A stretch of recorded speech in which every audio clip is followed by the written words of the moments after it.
Bonjour à tous, j'espère que vous allez bien les enfants. Ouais, je sais, ça fait très longtemps que j'ai pas posté, ça fait au moins 3 ou 4 mois que j'ai pas mis de vidéo en ligne. Et ben on va reprendre un peu le rythme. J'étais un peu débordé en ce moment. Donc aujourd'hui on se retrouve pour, je sais pas si vous voyez avec l'angle, mais comme vous pouvez voir, le présentoir est assez vide derrière. J'ai pas mal déstocké. Et je me suis fait un petit plaisir. Je me suis racheté, oh bidon, encore un 416. Décidément, la passion des 416.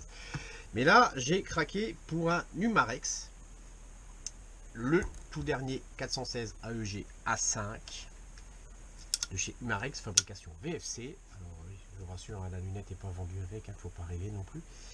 On va parler un peu de ce nouveau joujou.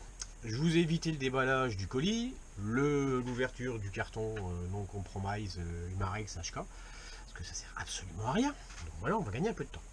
Donc, quelques infos, quelques conseils par rapport à cette réplique. Alors déjà, une chose positive par rapport aux anciennes générations, vous avez un petit MOSFET de protection. Alors il faut savoir qu'avec ce MOSFET, vous n'êtes pas en mesure de mettre de batterie NiMH. Le MOSFET est programmé uniquement pour de la LiPo 7.4 ou 11.1. Donc vos NiMH, c'est clair et net, ne pourront pas marcher dans cette réplique. Il va falloir investir dans de la LiPo si vous n'avez pas de LiPo. Donc 7.4, 11.1.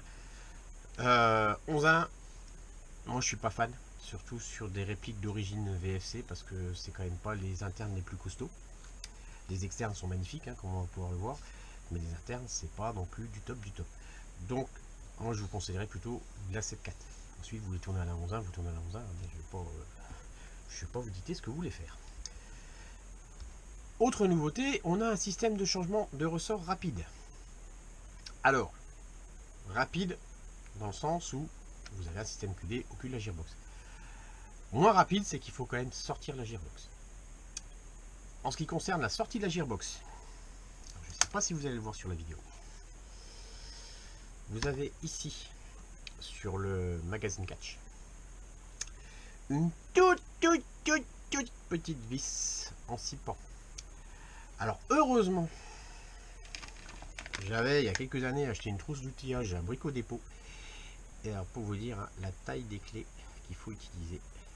C'est une de ces deux là. Alors je ne sais plus si c'est la 08 ou la 09. Voilà la taille des clés. Je ne sais pas si vous les voyez. Donc, si vous n'avez pas ce format de clé, vous ne pourrez pas démonter et sortir le gearbox. Donc pensez-y, si vous achetez cette réplique, il va vraiment falloir que vous ayez ces petites clés. Donc je sais que j'ai mes lunettes, hein, mais j'arrive pas à lire si c'est du 08 ou du 09. Mais bon, ça vous donne le format. Heureusement que je les avais. On va dire, ouais, pourquoi démonter déjà la gearbox? Alors le démontage de gearbox, pourquoi? Simplement parce que au niveau puissance, elles sont à seulement 310 fps. J'ai bien dit 310 fps au pop à 0. C'est-à-dire que vous n'avez pas encore mis de au pop, 310 fps. Donc c'est très zen. Moi je sais que je joue dans des grands bâtiments ou dans des bois, 300 fps, voilà, on oublie. Je fais du combat rapproché, autant y aller au PA. Donc là, changement de ressort. Donc là, heureusement, système de changement de ressort rapide sur la gearbox, donc pas besoin d'ouvrir la gearbox. On gagne déjà 1 heure, parce qu'en général, quand j'ouvre une gearbox, moi j'ai toutes les pièces qui volent. J'ai jamais de bol, mais bon, c'est pas dramatique. Donc là, système changement de ressort rapide. Alors, attention, si vous avez déjà des ressorts que vous connaissez là, vous dites, oh bah c'est bon, je connais la puissance, je vais mettre ça. Je me suis fait piéger. L'étanchéité de la gearbox VFC, c'est quand même assez costaud. J'ai au départ mis un ressort qui sortait à 380 fps dans une de mes Amoeba précédentes. Parce que je note sur mes ressorts les puissances. Comme ça, je sais un peu plus où j'en suis. Donc j'étais à 380 fps sur celui-là, c'était pour un anti-snipe. J'ai dit impeccable, on va monter ça, canon plus court. Logiquement, je vais taper à 350, 360. Ma mauvaise surprise, avec l'étanchéité qu'on a sur cette gearbox, je tapais à 445 fps. Donc 60 fps de plus. Donc hop. Et puis ça en général, bah, vous avez tout remonté hein, quand vous passez au chronique. Donc, à savoir, méfiance. Pour information, là j'ai monté un M105 de chez ASG. Je ne sais pas si vous connaissez, c'est les ressorts avec les codes couleurs. Donc là c'est le vert. Je sors au pop à 0 à 380 fps. Donc pour moi c'est bon. J'aurais préféré un petit peu moins. Mais bon, pour l'instant j'ai que ça en ressort, en stock. Donc M105, 380 fps avec un joint Prometheus que j'ai changé aussi parce que le joint VFC était tellement gras que j'ai pas réussi à le récupérer. Et mais c'est voilà, ça c'est leur seule manie aussi. Quand les gros youtubeurs disent il faut dégraisser le bloc au pop, ouais, je confirme, fallait vraiment il baignait dans l'huile. Donc là au moins on est sûr que la réplique est pas piquée, mais bon, c'est vraiment, ça baigne dans l'huile. Donc 380 fps avec un M105. Le canon, longueur de canon, on est sur un canon de 28 cm. J'ai pris des mesures par rapport à l'emplacement qui reste au cache-flamme. On doit pouvoir mettre un 303 mm, qui est un format assez courant et qu'on va pouvoir donc ainsi mettre un canon un poil plus précis. Mes premiers tests, c'était quand même pas full clou. Bon, déjà 300 fps, hein, c'était très zen. Bonjour monsieur Orion. Tu dis bonjour à la caméra? Non. Ouais, et ça c'est un Akita américain. Bon loulou, je suis à toi dans 2 secondes. Bon loulou ça. Ouais, si vous voulez me piquer les répliques, vous aurez affaire à lui. Hop, donc je disais, canon de 28 cm, 280 mm, et il y a moyen de mettre un 300-303 mm sans que ça dépasse de trop dans le cache-flamme. Donc ça va être la prochaine étape d'upgrade. Autre particularité. Alors, le tube de crosse, pour démonter la gearbox, ça sert à rien de démonter les l'écrou. Vous laissez sur place. Il y a une vis à l'intérieur qui tient la gearbox, qui en même temps sert à caler le guide ressort. La vis en fait passe poutre dans le guide ressort, ce qui fait que ça met bien droit. C'est vrai que quand vous montez la gearbox, vous posez des questions. La nouvelle crosse slim. Alors on aime ou on n'aime pas. Bon, perso, sympa, j'aime bien. Autre avantage de cette crosse, c'est que le talon s'enlève très facilement. Hop, vous déclipsez. Et on a un petit peu de place ici pour pouvoir mettre les rames de câble. Alors, en parlant de rames de câble, rab de câble. Messieurs de chez VFC, honnêtement, moi, je n'ai pas Sainte-Héline. Vous auriez pu mettre un peu plus de câble à la sortie du porte-fusible. Non mais c'est voilà, j'avais ça de câble. Donc vous soudez là, vous essayez de mettre un bout de gaine thermo, la gaine thermo se rétracte avec la chaleur du fer à souder. Enfin bref, c'est une pure misère. Mais là franchement, ça de câble. Ensuite vous dites ouais, vous faites sauter les portes fusibles. En même temps, c'est un peu obligé quoi. Mais bon, restons zen. C'est pas dramatique. Donc, par contre, ce qui est bien, voilà, comme vous pouvez le voir, on a moyen, hop, quand la crosse est dépliée, de mettre un peu les câbles qui dépassent ici. Là, voilà, et comme ça gagne un peu de place parce que bon, les tubes de crosse avec les portes fusibles, c'est un peu la galère. Donc pour les batteries, hein, je suis sur de la batterie ATM 7.4, qui sont assez fines, donc ce qui fait que ça, on peut les glisser dans le tube de crosse avec le porte fusible. Bon, par contre, celles-là, elles n'ont pas une capacité énorme, hein. C'est du 1100 mAh, donc éventuellement prévoyez une deuxième batterie. C'est pas pour le prix que ça vaut, et comme ça vous êtes tranquille pour votre journée. Hop. Ensuite, alors là, la lunette, je vous en parle pas. Bon, si, je vais vous en parler.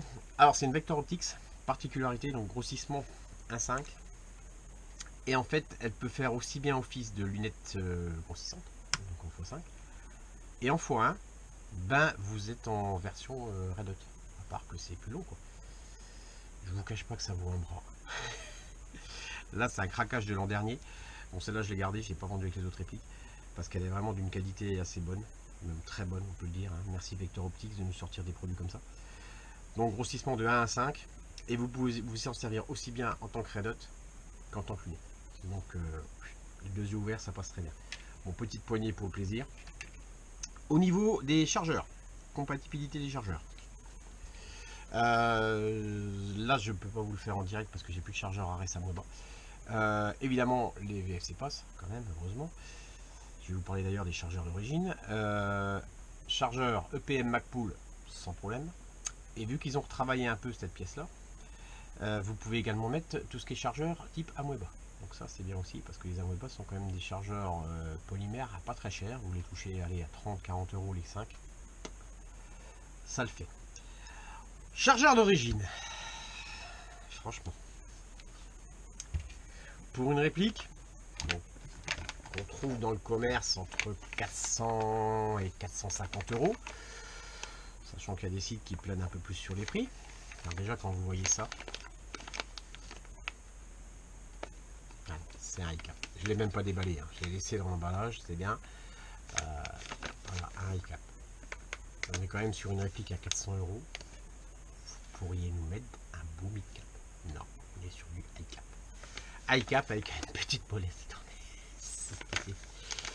Ça fait, ça servira de pièce détachée si quelqu'un en a besoin. Hop. Mais il va rester dans l'emballage, au moins il sera neuf de chez neuf. Si vous êtes amené à démonter cette réplique, faites très attention parce que particularité, c'est qu'elle est complètement ambidex. C'est-à-dire que là vous avez Catch Resil Magazine. Enfin bref, vous m'avez compris, pour dégager le chargeur. Côté gauche. Alors par contre, on va falloir muscler les doigts parce que waouh, il est raide. Hein. Vous l'avez donc à droite comme à gauche. Ça, le ball catch, pareil. Et le catch release. Et la particularité, donc, c'est également, ce qui est le plus intéressant, le sélecteur de tir. Quand vous démontez le sélecteur de tir, attention, il y a une petite bille là. Donc, le démontage, vous le faites tranquillement, hein, vous ne pressez pas.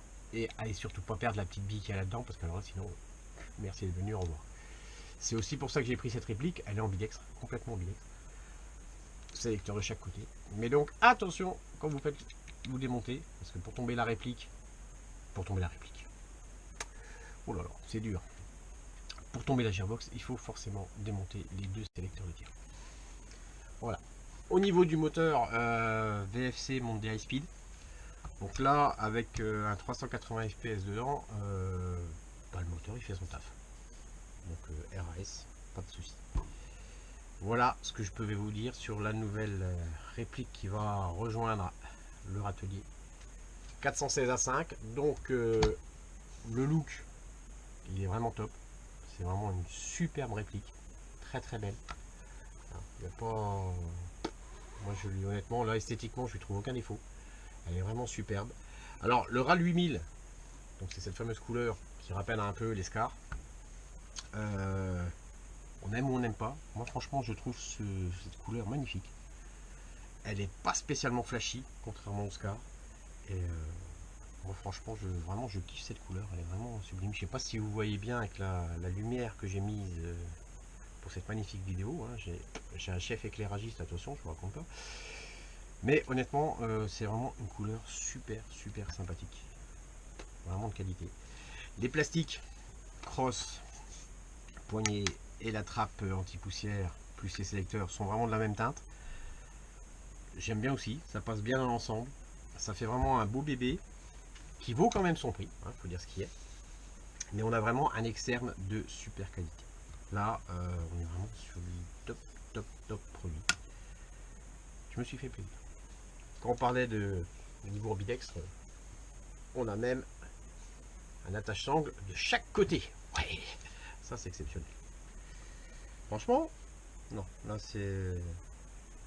Seule chose qui est dommage qui n'a pas été fait, les emplacements de crosse sont pas notés sur le tube. Bon, j'aurais pu faire un effort et puis nous mettre quelques numéros, ça aurait fini... vraiment, on aurait été au top du top au niveau de l'externe. Voilà ce que je pouvais vous dire. Ça a été d'un bloc, hein, pas de montage, pas de coupure, ça va aller vite à mettre en ligne, c'est bien. On se retrouve, je sais pas quand. Vous inquiétez pas, je suis toujours là, je fais toujours de l'airsoft. Mais c'est juste que on peut pas être partout. Entre les organisations de parties, pas mal de boulot professionnel. C'est vrai que je vous ai un peu délaissé, je suis désolé. Donc j'espère que ces quelques mots sur le HK416 A5 AEG de chez Umarex Made by VFC vous aidera si vous décidez de choisir cette réplique. On se retrouve très bientôt. Bonne journée les enfants, bon week-end et bon jeu.